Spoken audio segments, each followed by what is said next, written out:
شقة رقم 9 اللي بيدخلها ما بيطلعش زي ما دخل في عمارة قديمة في دمياط. عمارة شكلها عادي جدا، الدور الأرضي كله مكاتب محامين، والدور الأول والتاني مكاتب محاسبين.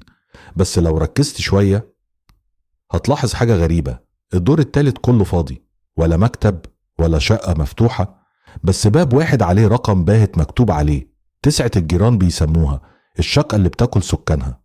البداية سنة 1998. صاحب الشقة كان راجل عايش لوحده، راجل هادي محدش كان بيشوفه غير قليل.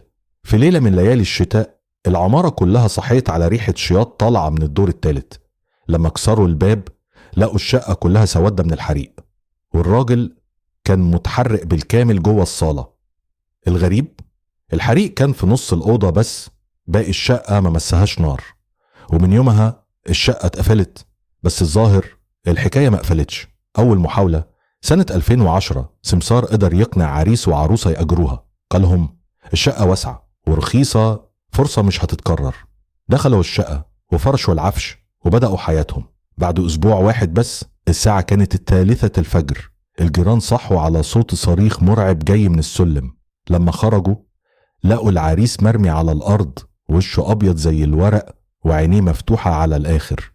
كان بيشاور على باب الشقة وبيكرر جملة واحدة بس: هو لسه جوه، هو لسه جوه.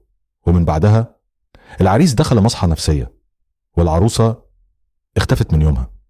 الحادثة التانية سنة 2015. 3 طلاب طب كانوا بيدوروا على شقة قريبة من الكلية. السمسار قالهم نفس الكلام، الشقة كبيرة وسعرها لقطة. أول ليلة قعدت عادي، لكن في الليلة التانية واحد منهم صحى الساعة 3:15 الفجر، حس إن في حد نايم جنبه على السرير. فتح عينه، مفيش حد، لكن الصوت كان واضح، صوت نفس تقيل زي واحد نايم جنبك وبيتنفس ببطء شديد. كام جري صح أصحابه، وفجأة سمعوا نفس الصوت، بس المرة دي كان جاي من الحيطة، كأن في حد جوه الحيطة نفسها. تاني يوم الصبح هربوا من الشقة، سابوا هدومهم، كتابهم، وحتى الموبايلات، ومحدش فيهم رجع يجيب حاجة. آخر واحد راجل ناقل للشقة من حوالي 3 سنين.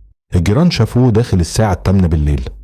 العمارة كانت هادية، لكن الساعة 4 الفجر العمارة كلها صحيت على صريخ، صرخة طويلة مرعبة كأن حد بيتدبح.